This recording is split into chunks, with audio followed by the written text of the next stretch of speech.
The weather's closing in on us here. It's been snowing a little bit. It's been cold. It's that end of season push. And everybody's doing a really good job. They said it couldn't be done. The Widow's Cut was a frozen tomb, buried deep in the unforgiving heart of the Klondike. A place so cursed and dangerous that even the toughest miners whispered its name in fear around campfires. For decades, nobody touched it. Not Tony Beats, not the old-timers, nobody.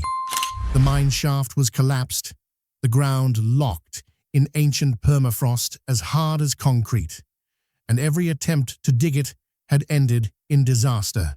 Multi-ton walls of ice collapsing without warning, underground springs flooding entire tunnels in seconds, fortunes wiped out, lives lost, and legends born.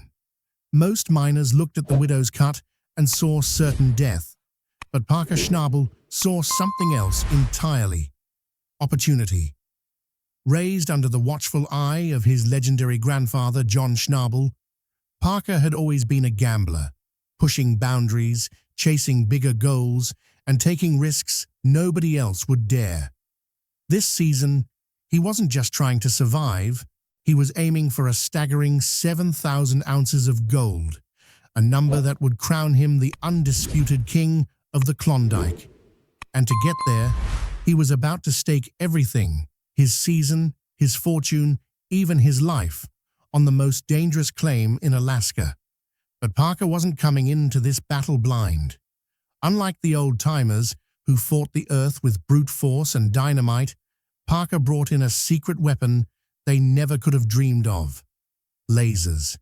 Using cutting-edge LiDAR mapping technology paired with advanced drone reconnaissance, his crew scanned the Widow's Cut with millions of laser pulses, creating a perfect three-dimensional map of the frozen terrain. It was like seeing through the earth itself, revealing contours, hidden tunnels, and weak spots nobody else knew existed. And deep within the permafrost, Parker's gamble paid off. The lasers revealed a hidden path, a forgotten tunnel leading to a pocket of gold untouched for generations. The digging began, chaotic and dangerous, with frozen walls collapsing and water seeping in at every turn. But against all odds, Parker struck rich. The Widow's Cut, feared for decades, was finally giving up its secrets. But just as the gold began to flow, the ground beneath them started to shake. Deeper within the shaft, Parker's team stumbled upon something unexpected, older than the mine itself. A tunnel carved long before modern miners ever reached the Klondike, a death trap with a golden heart, holding secrets that could rewrite everything they thought they knew about this land. Parker Schnabel came chasing gold, but what he uncovered might be worth far more, or cost him everything. And this is only the beginning, because as Parker battles the Widow's Cut, Tony Beats is preparing a move that will change the entire race for Klondike gold forever. The clock is ticking, the weather is closing in, and the Widow's Cut isn't done fighting back. Each strike of the excavator digs Parker deeper into both fortune and danger, and every ounce of gold he pulls up brings him closer to uncovering the truth buried beneath the permafrost. Whispers spread through the camps as word of Parker's discovery leaks. Rivals are circling, tensions are rising, and the line between victory and disaster has never been thinner. For Parker, it's not just about gold anymore. It's about legacy, survival, and proving everyone wrong. But as the season barrels toward its climax, one thing is clear. Whatever secrets the Widow's Cut is hiding, they won't stay buried for long. And when they finally surface, they could shake the entire Klondike to its core. If you want to see what happens next, make sure you're subscribed, because this is just the beginning of Parker Schnabel's most dangerous season yet. Word of Parker's unbelievable find spread through the Klondike like wildfire. In mining camps miles away, whispers carried over crackling radios and barroom conversations. Did you hear? Schnabel cracked the widow's cut. 10 million in 3 days. The story grew with every retelling.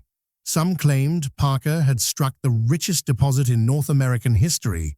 Others swore he'd tapped into a legendary lost mine. Whether truth or rumor, one thing was undeniable. The Klondike was now watching Parker's every move. Rival miners, claim jumpers, and opportunists of every stripe began circling like vultures, eager for even a crumb of the treasure buried deep beneath the frozen earth. Parker's once isolated dig site, tucked away in hostile permafrost, was suddenly a target. Unfamiliar faces began appearing along the tree line. Drones buzzed overhead, capturing footage that Parker couldn't trace. The air around camp grew tense, every crew member knowing that the deeper they dug, the closer they came to either glory or ruin. Parker understood what this meant.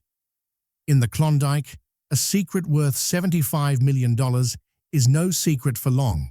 He tightened security around the site, doubled shifts, and began running operations 24 hours a day. Massive floodlights turned night into day as the widow's cut roared with machinery, the constant growl of excavators echoing off frozen walls. Sleep became a luxury. Coffee and adrenaline fueled the crew as they clawed deeper into the earth. But this relentless pace came at a cost. Tensions flared. Crew members clashed under the crushing weight of exhaustion and pressure. Each haul of gold raised the stakes higher. Every ounce they pulled out made the claim more valuable and more dangerous to hold. Yet the real danger wasn't from outsiders. It was from the widow's cut itself. The deeper Parker's team burrowed into the shaft, the more treacherous the geology became. Permafrost, that had been frozen solid for thousands of years, groaned and cracked as excavators tore through it. Hidden water pockets, ancient springs trapped deep underground, lurked like ticking time bombs, ready to unleash catastrophic floods at the slightest disturbance. Even with reinforced steel beams stabilizing the shaft, hairline fractures spider-webbed through the walls, threatening to collapse without warning. Every descent into the mine felt like gambling with their lives, and every climb back to the surface felt like borrowed time. As if nature wasn't enough, Parker faced a new storm. Tony Beets.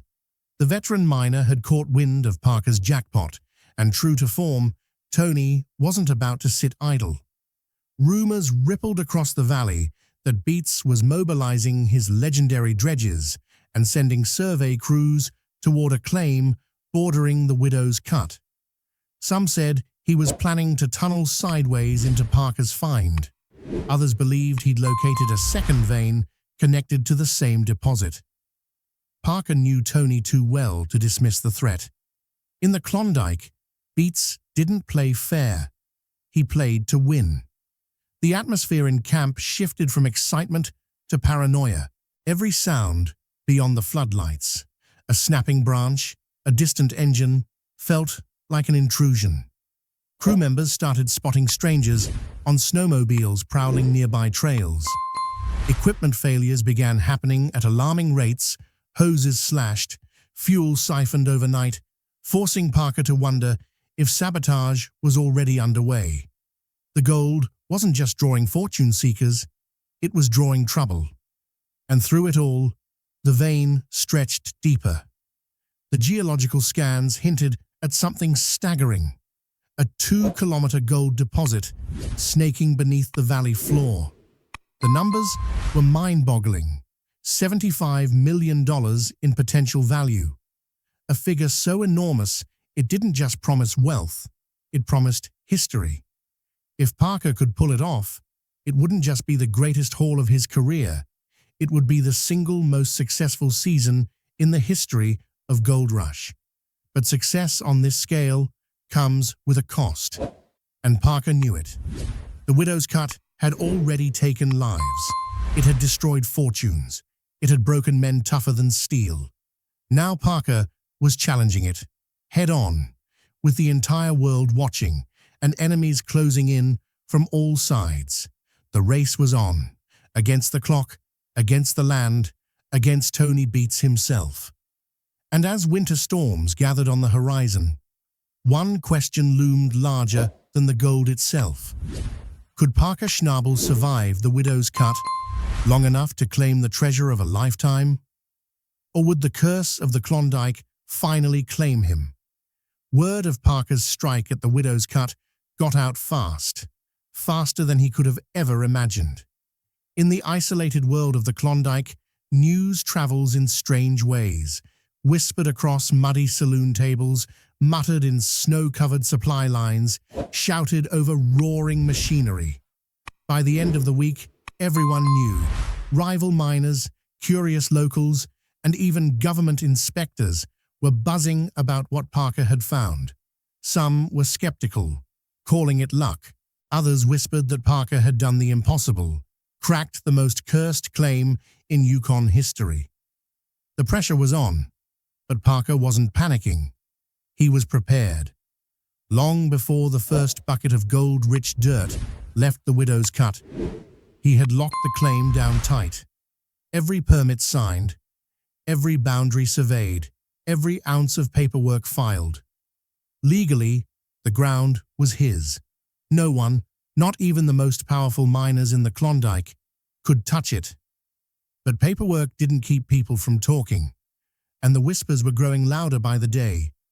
What Parker had stumbled upon wasn't just a lucky strike. It was validation, proof that years of sacrifice, sleepless nights, and insane gambles hadn't been for nothing. He had taken the claim that every miner feared and turned it into the richest jackpot of the 21st century. Suddenly, Parker Schnabel wasn't just another prospector. He was the most important man in the Yukon. But with power comes danger, and Parker was about to learn just how quickly a dream can turn into a nightmare. The discovery sent shockwaves across the gold fields. Land prices skyrocketed overnight as desperate prospectors flooded into the region, hoping lightning would strike twice. Old claims were re-examined, abandoned shafts reopened, and every miner with a backhoe suddenly believed they were sitting on the next widow's cut. The quiet valley erupted into chaos. Parker's once isolated crew now found themselves under a spotlight so intense, even seasoned veterans struggled to cope. Could a young crew handle this kind of pressure? Some had been with Parker from the beginning, loyal, battle-hardened, willing to follow him into any storm. Others were new hires, drawn by the lure of big paychecks and quick fame. As the weeks wore on, cracks began to show. Friendships strained, resentments simmered, and whispers of mutiny echoed in the icy night air. Parker himself was fighting a battle on multiple fronts. While he dug deeper into the widow's cut, a different kind of war erupted above ground, one fought with rumors, lawsuits, and headlines. It began quietly enough. A drunken story in a Dawson City saloon, a few cryptic posts on social media. Then the whispers turned vicious. Someone claimed Parker had broken environmental laws. Others said he'd stolen the claim outright. The most outrageous rumor, that Parker had been sentenced to life in prison, spread like wildfire, shared and reshared by people who barely understood the story. None of it was true, but in gold country, lies can be as dangerous as dynamite. Parker suddenly found himself hiring lawyers and public relations experts, tools he'd never needed before, just to keep his operation alive. And that's when things escalated. A shadowy shell corporation filed a lawsuit, claiming they owned the widow's cut. They produced century-old documents, forged but convincing, and demanded Parker cease all mining immediately. It was a legal ambush designed to bleed him dry. Parker, who had always settled disputes with a handshake or a shouting match, was now trapped in a game of high-stakes legal chess. While Parker battled in court, trouble was brewing in camp. The strike had made his crew rich, too fast. Some workers started partying hard in town. Their names splashed across tabloids for drunken fights and reckless spending. Others resented the long hours and dangerous conditions, demanding bigger bonuses or safer work environments. The camaraderie that had once defined Parker's team was unraveling. Arguments flared. Trust crumbled. What should have been a season of celebration was spiraling into chaos. And then, as if the pressure wasn't enough, Tony Beets entered the picture. The grizzled mining legend, Parker's fiercest rival, had been watching from the sidelines and smiling. Publicly, Tony congratulated Parker. Privately, he fanned the flames of rumor and chaos. Word spread that Tony was moving his massive dredges toward a neighboring claim, one that might share the same gold vein as the Widow's Cut. Was Tony preparing to poach Parker's Jackpot, or was he setting up a legal trap of his own? No one knew, but everyone sensed that a showdown was coming. The geology of the Widow's Cut added another layer of danger. Parker's LiDAR scans had revealed a 2-kilometer gold vein, $75 million worth of untouched treasure. But deeper drilling uncovered something unexpected: shifting fault lines, underground water pockets, and massive voids hidden beneath the permafrost. The deeper they went, the more unstable the ground became. Every creak of the earth felt like a warning. Every blast of dynamite could be the one that brought the entire mine crashing down. As winter storms closed in, Parker faced a brutal reality. He had the richest gold strike of his career, maybe the richest in Klondike history. But he was running out of time, money, and allies. His rivals were circling. The government was watching. His crew was fracturing, and the Widow's Cut itself seemed determined to bury him along with its secrets. The gold that was supposed to make Parker a legend was threatening to destroy him. And deep down, Parker knew one terrifying truth: finding the treasure was the easy part. Surviving it, that would be the real challenge.